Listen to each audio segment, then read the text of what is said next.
Hey there, it's Tony and Smitty back with another episode of Music is the Glue. Good to see you. And just, again, for those who are just kind of joining us, maybe this is the first episode, it's all about how music connects us. And yes, the world may be falling down around our ears. Maybe. It is. Yeah. Yes, it is. Right? Seriously, life might be in the crapper, but you can turn on some good music, and I don't care who you are, a room full of people who might disagree on everything else can just enjoy some music and come together. Absolutely. That's why we're here. So glad to have you back again. I noticed before we got started there, Smitty, you purchased some new records. You get anything exciting? You know what? Don't tell my wife, but she was away visiting family in Michigan. So, I went over to the record store just to look around. I bought some old used records, which those are my favorite, of course. I bought a couple Roberta Flack albums. I bought some George Benson. Nice. I think I bought a Phil Collins album. Excellent. I got some Minnie Riperton. As you can see, I had the best of Minnie Riperton. Rest her soul. Yeah. And I got Miles Davis, Birth of the Blue, which I love that album. I can't believe I didn't have it before, but yeah.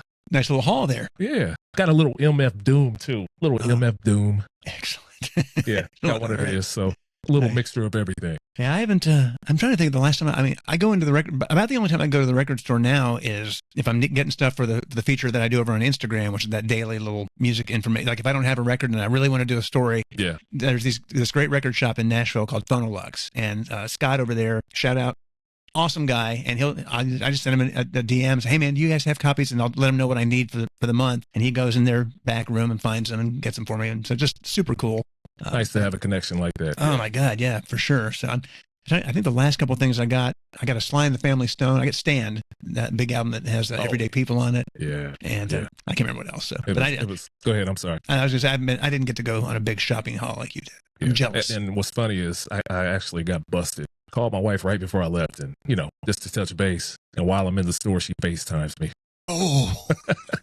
Of course, I had to answer the phone, and I just laughed. I said, "You busted me." I mean, there's no point in arguing at that point. Yeah. Of course, I'm here. And you knew I would be. Yeah. She can't be that surprised about it. She knew I was going to the record store, so no big deal. Excellent. We're excited about this episode. We're coming up in just a couple of minutes when we get to our deep dive. We're going to be talking about one of the great soul singers of all time. He was born this week back in the day in 1950, and his story is kind of equal parts of success, tragedy, and perseverance. Yeah. It's just an amazing story. And also it's got some conspiracy stuff in there, a little murder mystery kind of thing. Yeah. So that's coming up in just a few. But we got to get to Tony and Smitty's A to Z first. Yes. Both have pretty good record collections and on each episode. And we're up to, I think, C now. We each pull an album from our collection where the artist starts with that letter and talk a little bit about why we love that album. Tony, you want to go first? Yeah, I'll go first. I'll let you go first.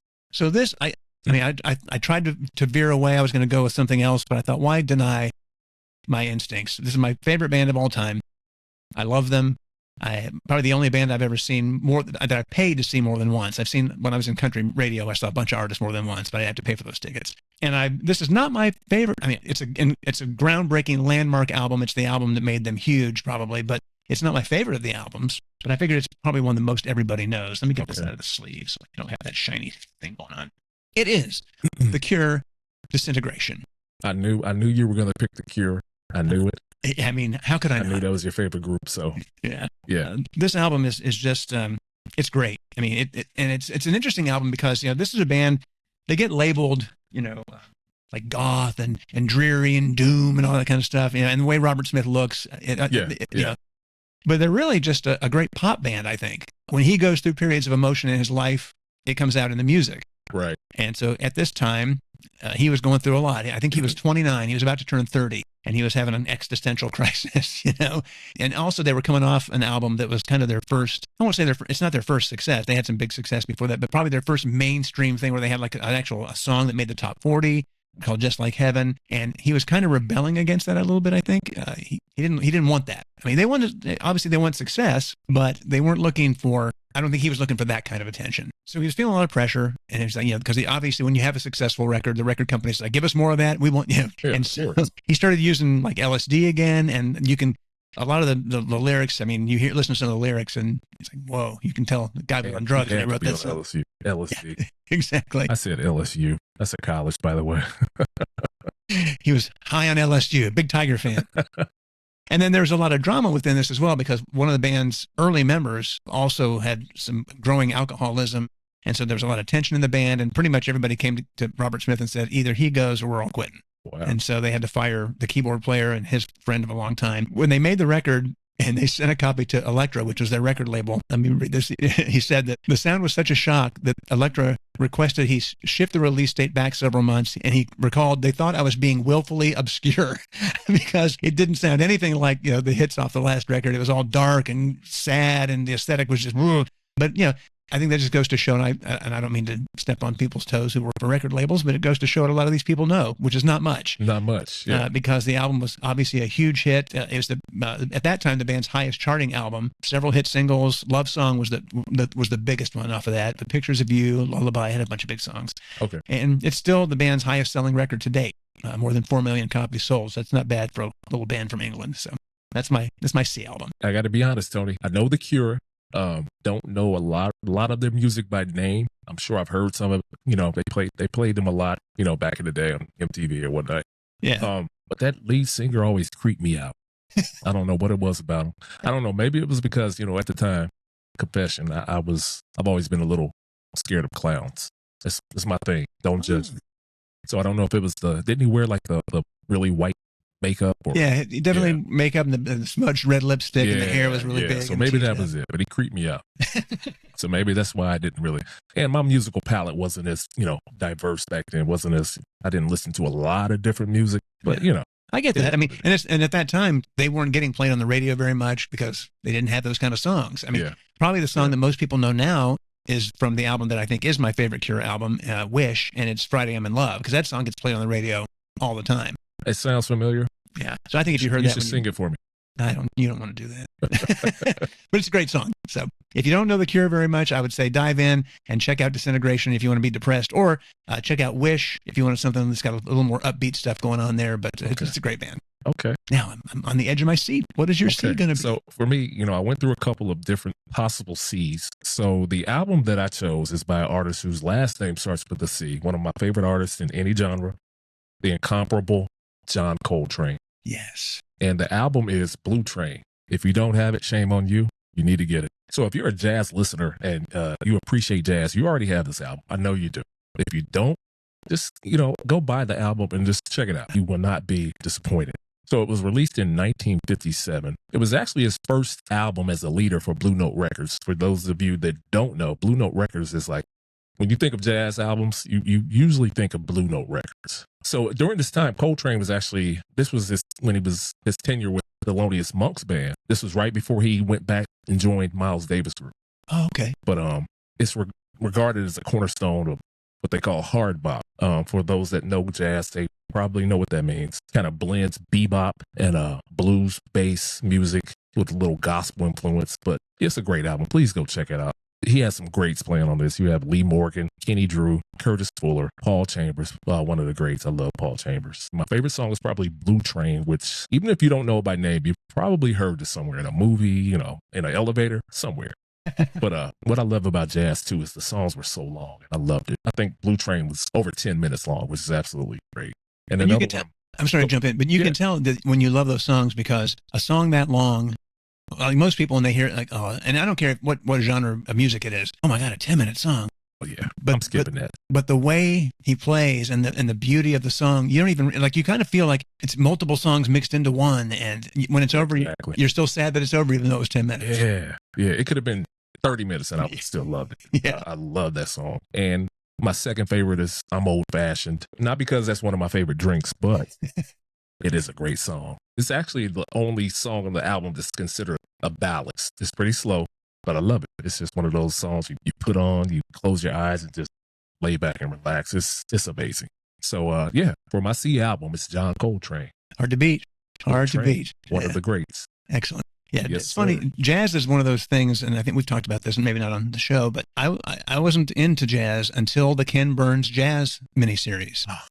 Oh man, that was so good. Yeah, so I'm going to watch this because I liked like what they called smooth jazz at that time. Yeah. David Sanborn, Spyro Gyra, stuff like Kenny that. Not Kenny G.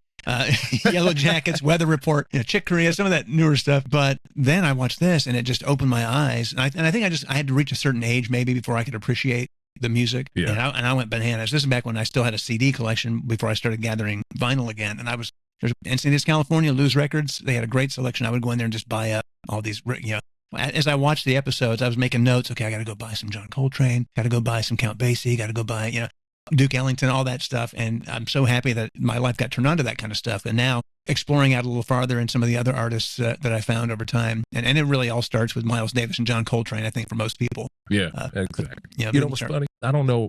For me, when I go to a record store, let me ask you first. When you go to a record store, what's the first section you go to? Do you have a certain section you go to first? I got whatever their newest stuff that they put out in the used section. I always check that first, and I check wherever they put the good stuff, like the wall where they put the really rare stuff or whatever. Right.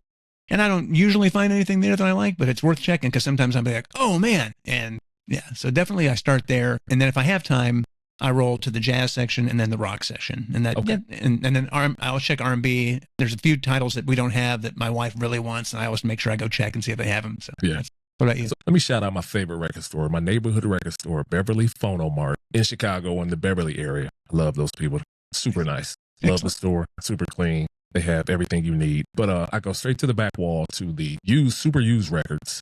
And I go to the jazz section first. Then I move over to the soul section, the used soul section. Get what I'm going to get out of there. I can usually find stuff, $3.99, $4.99.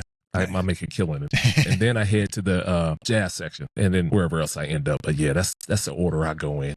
And for those of you listening and watching, put what order you go in. When you go to the record store, what do you start at first? Yeah, what section do you start in? I'd definitely be curious. I will loiter around. Like if there's, because they got a pretty good bin at Phonolux, which is my normal place. Okay. And if there's somebody there already, I just kind of like loiter behind them, wait my turn. And then as soon as they move over, I jump in. Yeah. I don't want to miss out on something cool that might be in there because they do, like most record stores, they'll do a flip. So here's some new stuff that arrived this week. And I always try to watch and see if there's anything in there that I want. So I can get down there and grab it. All right. Well, are we ready to dive deep? Yeah, we're ready. So today we're going to be talking about one of the most iconic voices in R&B music history, Mr. Teddy Pendergrass. Now, his life was, like Tony was saying earlier, it was a lot of ups and a lot of downs. So we're going to talk about his rise to fame, his tragic accident, and a little true crime, an unsolved mystery with his former manager / girlfriend. This is Teddy Pendergrass. Okay, so Teddy Pendergrass was born Theodore Pendergrass on March 26, 1950 in Kingstree, South Carolina. Now, he moved when he was really young to North Philadelphia. He was raised by his mother, Ida Pendergrass. His father, unfortunately, left the family early on, and his mother promised that she would find his dad someday. She actually found him later in life. I believe Teddy was still a young boy, 10 maybe. But unfortunately, his father was murdered when Teddy was still a child. He was 11 years old when his father was murdered. To talk about tragedy at a young age, you finally get to meet your father, and you think you're going to maybe have him in your life, and then the next year he's gone. Yeah, that's sad. I hate to hear that. I'm sure that played a big part in his life. So like many of our R&B artists, soul artists, Teddy started singing in the church. And what's crazy is by the age of 10, he was ordained as a minister. This little dude was up there preaching at the age of 10. Talk about, having the ability to get in front of people and do that thing. He was a performer from a very early age. Absolutely. And growing up in church, I've seen some kids at that age who actually were preaching, which is crazy to me. Yeah, that's impressive. I think about where my mind was when I was 10 years old. Like, nah, right. That's not going to happen for me. I just wanted to watch cartoons. That's it. Yeah, so I'm trying to get out of church and go home and watch Super Friends. What are we doing? Kung Fu theater, But, as much as he loved preaching, music was his true calling. He first took up the drums. He played for local bands, when he was younger in the 60s. And then actually fate kind of stepped in, and Harold Melvin of Harold Melvin and the Blue Notes, I'm sure everybody's heard of them. He heard about this young, talented drummer, and he actually heard him playing with one of the local bands, and he invited Teddy to the group to be a drummer. And what a great break for him. It's such a weird dynamic, and this is where the story kind of takes a little turn, because you got this kid playing drums, and then Teddy started kind of singing along just because that's what he did, and Harold heard him and said, oh, wait a second, this guy can go. You're going to be the lead singer. So you become the lead singer of this band, but you're not Harold Melvin. Right. Everybody thinks Harold Melvin's the guy singing If You Don't Know Me By Now, and those great. And so that started almost from the moment he became the singer. It started some problems in that band because he's like, I'm the guy carrying this thing. I'm the voice, but nobody knows who I am. If Harold Melvin could go back in time. Yeah, seriously. And I get it. You've already the band's got a name, and but you got to figure out a way around that, because if you made the choice to put this kid out front and he's not getting any kind of recognition, you have to find a way to fix that. Yeah. Easy to say, I guess. I'm not sure what happened there, but yeah. They butted heads. They definitely butted heads. But you know what? What's crazy is it's like almost instantly when Teddy took over lead singing duties, the group took off. Oh, yeah. They signed with the great Philadelphia International Records with the producers Gamble and Huff, who are legends in the game. If you haven't heard of Gamble and Huff, you're not a real music fan. Get it together. Calling you out. Smitty's calling you out. Yeah, I'm calling you out. If you don't know Gamble and Huff, shame on you. But I'm sure you know the song, so if you don't know me by now, which has been remade by a lot of people, The Love I Lost, Wake Up Everybody, which is one of my favorites. I love that song. It kind of helped define 70s soul. Philadelphia International music kind of helped define that era of soul music. But like you said, behind the scenes, Harold wasn't very happy. He was pissed off. Teddy wasn't getting the money he deserved. 1975, it hit his breaking point. Teddy left the group, and he was ready to go solo. He said, F this. I'm out of here. And why not? Because at that point, you've got the goods. Absolutely, yeah. So get out there and earn some money and get a career of your own. Yeah. My God, did he do it? And it was fast, too. Well, I mean, he was successful so quickly. When I was a kid, that's what we called grown folks music, that Teddy P. Yeah. I didn't know what he was talking about, but it was good music. Yeah. Well, I love, they did the If You Don't Know Me documentary, and the director was talking to people about Teddy or whatever, and one of the people said, quote, Teddy Pendergrass was an early form of Viagra. All the guys loved Teddy because he'd get the women in the mood for him. I mean, he was the one. I mean, he started doing ladies only shows. That is crazy to me. Ladies only concerts. It's hard to even imagine that, but I mean, it was a huge thing. And there's some guys at home checking their watch going, oh, she's going to be home in a little while. Teddy's getting her ready for me. I mean, I don't know how I would feel if my girl was going to a ladies only concert to see Teddy P. That's the key right there. It's like ladies only concerts. Like, oh, yeah, it's a bunch of ladies. They're there to see this artist. But how's Teddy picking who he's going to? Yeah. Oh, that lovely. Yeah. You right there. Come on, because he was well known for that. He had the sex appeal. I mean, it was crazy. That's the first I ever heard of, women taking their undergarments and throwing it on stage. When I first heard about people doing that, it was Teddy Pendergrass concerts. That's funny. This is crazy. Him going solo turned out to be the best decision of his life. His debut album, Teddy Pendergrass, dropped in 1977, and he just, hit after hit. I Don't Love You Anymore. I love that song. That's a good song. God, I was listening to this yesterday. I love that song. And of course, The Whole Town's Laughing at Me, which is another hit. I love that one too. But what made him stand out was his voice, that husky, that deep voice, and his energy in a show. And of course, like you said, the ladies only concerts. He come out on stage and wearing a tank top T-shirt. Right. Still, he just had it. He had that it factor. He could do anything he wanted. And it was funny because you'd see him do that, and then like the next picture I'd see of Teddy, he's got a fur coat on, and it's like, this guy, he can do anything he wants. I mean, he had that it factor. He was kind of like, they call it like this. Eventually they said, they kind of called him the Black Elvis, but I see him more like a David Bowie because he could be flamboyant and he could change how he looked, and he could just, and he had all the style, Right. And I don't know, when I see him, I see that. Those two, I would have loved to have heard them do some singing together. It would have been really cool. Right, absolutely. You think about the Elvis factor. I mean, he bought a place that looked a lot like Graceland. He had, the fleet of cars, stable of horses. I mean, right. He deserved all those things. But he was, for as big as he was, I mean, he hadn't had that mainstream success, but he was right there. He was on the cusp. He was on his way. And that was right around the time when artists like Lionel Richie, who would, famously was with the Commodores, but was hitting mainstream. He went solo, and Teddy was supposed to be right there with Lionel Richie. And of course, that's when a few things happened. You want to go ahead and talk about his manager and that? We hinted around about the mystery and true crime. You want to kind of hit around about that? Yeah, I mean, I don't have a ton of details, but I mean, there are a lot of conspiracies because obviously as all this was happening and we said he was on the cusp of this mainstream thing, if you know the history of Teddy Pendergrass, around that time, 1982, is when he had the car accident that kind of turned his career and his life upside down. In the Philadelphia music industry at that time, it was pretty crazy and it was pretty dog eat dog. And in 1976, so go back a few years, I think her name's, is it Taz Lang? Is that Taz? I think it's pronounced Taz. So it was his girlfriend and she was his first manager. Right. And then she got shot dead on her doorstep of her house. And to my knowledge, they never solved that case. Never. But a lot of people blamed what they called the Black Mafia, local criminals who resented her control. Over Teddy because Teddy was a prized asset and a lot of other people wanted to get their teeth in there. And so I guess they figured, we'll just kill her and then we'll take Teddy. It didn't really work out that way. But again, that's kind of started the whole thing of like, wow, what is going on in this world around Teddy Pendergrass? Just a little point about her being shot. I don't know how true this is, but I read in a couple places, couple articles, said that she was actually shot in the arm. So some people seem to think that maybe they were trying to scare her, just to send a message. And unfortunately, it traveled through her arm to her heart. Wow, in her okay, I didn't chest, know that. and that's how she died. Yeah, imagine shooting someone in the arm to scare them when they die. If that's true, I mean, who knows? Or maybe they were aiming for something else and they just weren't very good shots. I mean, we don't know because never having arrested anybody, it's all guesswork. And then the guy that was with her was, from what I read again, it was someone that worked with Teddy who was with her that night. He had to run back to the car, to the trunk, to get something. And that's when the shooting happened. So it makes you wonder, like, was that a setup? Yeah, is he getting out of the way because he knew what was coming? Or, man, that's terrible. Well, then, so now you get back to 1982, and Teddy's out, and there's a lot of the story that it's just, you're like, wow, there's so many layers. So he meets this woman who had been, I guess, a former sex worker, and she thought he was a pimp.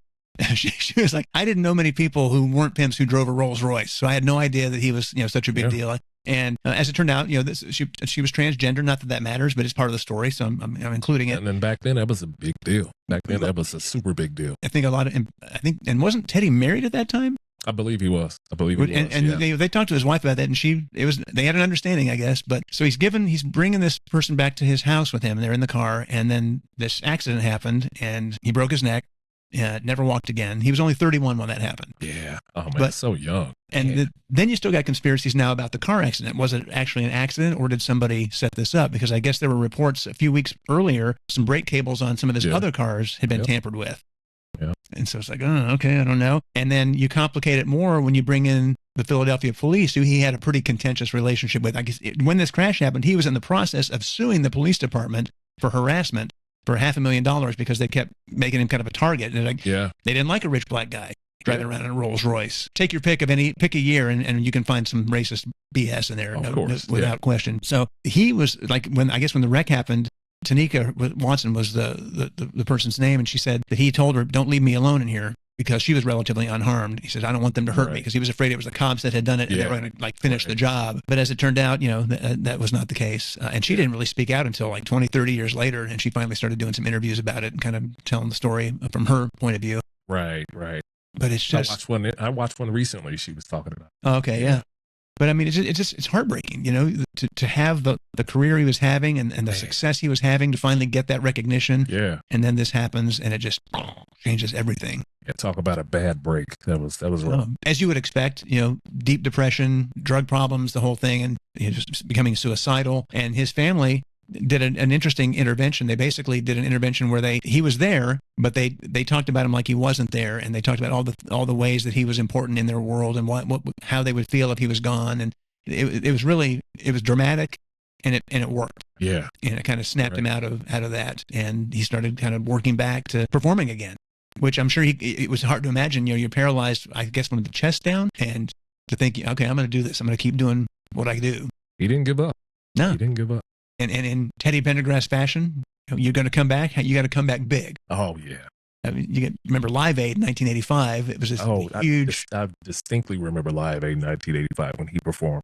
Oh my God, it was crazy. Yeah, and because he was like a surprise guest. Ashford and Simpson were on stage. They were in Philadelphia, so it's his hometown. Yeah. And Teddy came out, and the crowd went bananas. Hometown guy, and he's back out and he's singing again, tears streaming down his face as he was singing. I mean, it was, if you've never seen that footage, you jump on after you finish with this and find it and watch it, because it's amazing. His voice was still great. It wasn't as powerful as it once was, but it was still great. It was great. He made more records. So yeah, definitely. And the one I remember, and to this day, I still love this album, this song, Joy. That song, I absolutely love that song. That was one of his hits post-accident. Yeah. He left behind one of the greatest, R&B legacies ever. Oh my gosh, yeah. I mean, it's funny because we talked about him when we did the Whitney Houston deep dive, and we talked about the duet he did with her on her debut album. And then I think he was, if not the first, one of the first wheelchair users in mainstream music. I don't know. I can't think of anybody else who was in a wheelchair before him.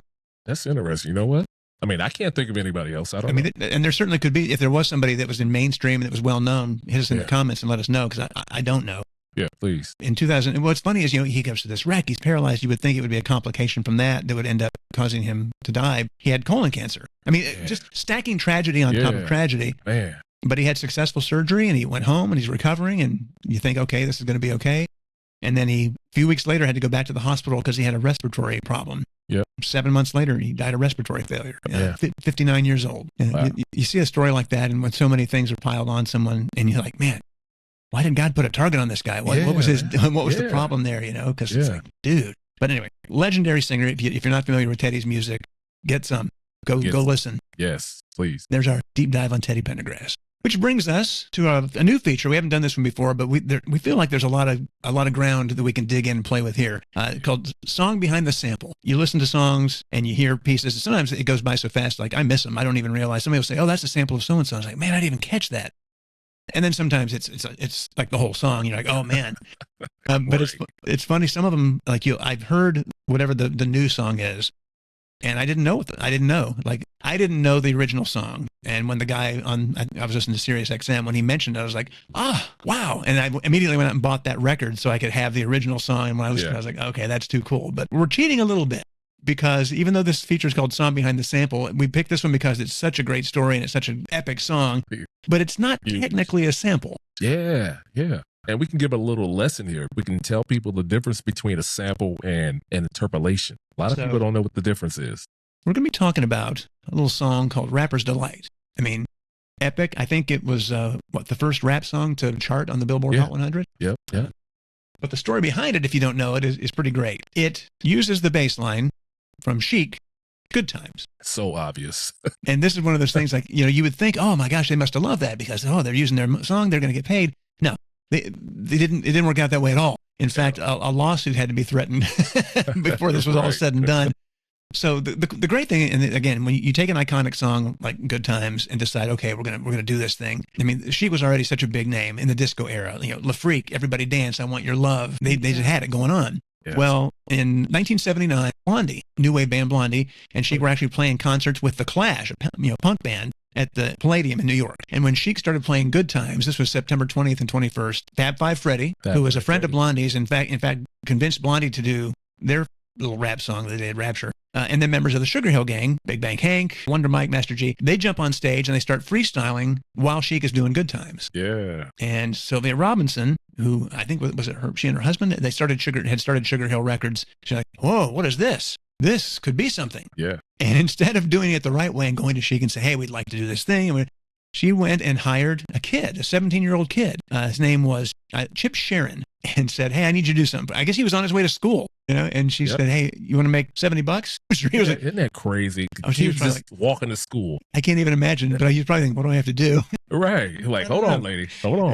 Yeah. So she said, hey, look, I need you to come in here, and I need you to lay down the groove from Good Times for 15 minutes straight with no mistakes, no pressure. No pressure. And this is before drum machines. This is before, all that kind of stuff. So he and the drummer were in there just sweating bullets going, we have to do this for 15 minutes and we can't make a single mistake. And when they were finished, he asked me, he said, what are you going to do with this? Why did I just do 15 minutes of the bass line from Chic? And she said, I've got these kids, and this is a quote, I've got these kids who are going to talk real fast over it. That's the best way I can describe it. I mean, they didn't have a word for it at that time. Just talk real fast. And he was like, okay, took us $70 and went on his way. And so that gets us to the difference between sampling and, is it interpolation? Is that interpolation? I think I'm saying that right. Interpolation. You probably are. Well, anyway, however you say it, when you sample something, you're taking the original song and you're using it, breaking it up, however. Yeah. In this case, a melody or a portion of a melody from a previously recorded song gets re-recorded. And that's what this situation was. So again, Song Behind the Sample, technically not a sample in this case. Yeah, that's how a lot of producers get around paying big money, because they're not technically sampling the song. They're just replaying it. But in this case, wow, things came to a head pretty quickly. So, these will kind of cut some of the story out. They record the song, they get it going, and they get it pressed, and they're basically just selling it on the street. Yeah. And a few weeks later, Nile Rodgers goes into a club. I think it was called Leviticus was the name of the club. Yes, it was. And DJ throws on this song, and it opens up with that classic Bernard Edwards bass line. Doom, boom, boom, doom, doom, doom. And he's like, oh, they're playing Good Times. Okay, cool. This is nice. Yeah. And then all of a sudden, yeah, exactly. All of a sudden, these guys come in and they start the rap, and he's like, the hell is going on? That ain't me. And he, I guess, went to the DJ booth and said, what is this? And the DJ was like, I just bought this today in Harlem. And it was an early version of Rapper's Delight. And so, obviously, Rodgers and Edwards immediately threatened legal action over copyright. And it was a settlement. And what an easy settlement to make. It's not like he had to go through a whole bunch of stuff. Yeah, right. You guys are co-writers on the song. Right. And you're going to make some money. And there you go. You know what's funny? What made them think that they would get away with that? I don't know.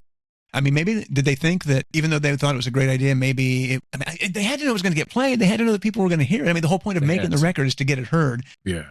Maybe it was just because you're talking about early in the day. Maybe they didn't think it was going to blow up so big because, stealing people's music was a norm in rap in the 80s. People like James Brown, his music was stolen so much in the 80s in rap. And a lot of that he didn't get paid for. Yeah, that's so true. Maybe they just didn't think it would blow up and Chic would never know. Possibly. Boy, were they wrong. We can do this. I guess Rogers admitted originally he was upset, obviously, but he later said it was one of his favorite songs of all time. He loves Rapper's Delight, and he said that his favorite of all the tracks that sampled or interpolated Chic. He said, quote, as innovative and important as Good Times was, Rapper's Delight was just as much, if not more so.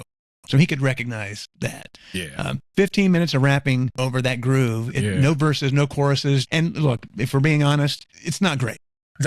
No, it's when you think about what rappers are doing now with the messages and the stories they tell and the things, and then you go back to this, and it's like, okay. Even back then, I mean, I was a kid, so of course it was, everybody knew the words or whatever, but the other rap songs back then that weren't as popular were much better. This just was, commercial hit. That means nothing. History's kind of shady on like what the first rap song was because it was such a street thing. I mean, who knows, and there's a lot of people who get credited with kind of starting it, but this was the first one to make the mainstream, as we said, first rap song to make the top 40, peaked at number 36 on the Hot 100. It made it to number 4 on the R&B chart. Yeah. It kind of opened people's eyes to something different. Definitely different. And let me say this, speaking of stealing, they stole the song, but also Big Bank Hank, he stole his lyrics. So I guess he was friends with rap pioneer Grandmaster Caz. If you don't know who he is, look him up. One of the first. He didn't steal, I'm sorry. He borrowed one of his notebooks that had a lot of raps written in it. And he actually used Grandmaster Caz's raps for Rapper's Delight without telling him. So he was never properly credited, which he should have been. He could have made a lot of money. But nothing about this song was original. Say, man, they just sorry, mother suckers. give me this. We'll put this all together. Yeah. Oh, look at what we've done. Probably not the first to do it. They certainly weren't the last. Because I mean, look, even today, that kind of stuff. Like I call out Bruno Mars all the time. I mean, this guy. They've gotten to the point now where it's like they don't even care. No, like, look, they'll just pay the money. We'll just do it and pay the money. We don't care. Yeah. But that's why there's a reason that songs like that, the kind of stuff that this really gives me a feeling. It's like a nostalgia thing. It makes me. This reminds me of. Well, there's a reason it reminds you of that kind of thing because they're lifting melodies and stuff out of songs you already know and love to turn into something else. Yeah, we're just gonna borrow this right quick.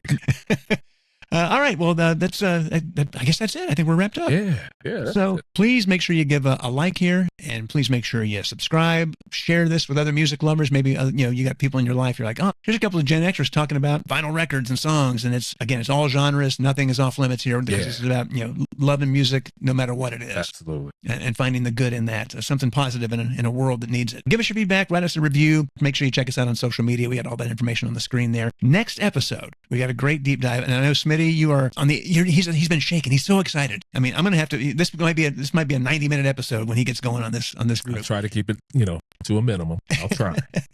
Groundbreaking hip hop group. Their debut album was released the week that we're going to be doing this next episode. Yeah. And it's kind of, I think it's widely regarded as maybe one of the greatest albums of the 90s. Certainly a central album in alternative hip hop. And we're going to go down a rabbit hole and we're going to hear Smitty preach on it because loves these guys. Yes. Excited about that. A to Z will be on letter D. I already have my D picked out, and I hope it's going to be one that maybe not. I don't. A lot of people maybe don't know or they're not super familiar with. And then we'll be talking about some guilty pleasure music. This will be fun.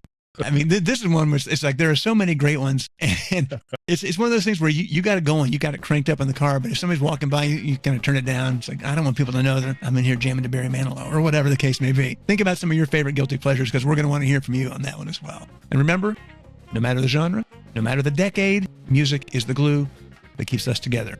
Stay tuned, stay connected. We'll see you next time.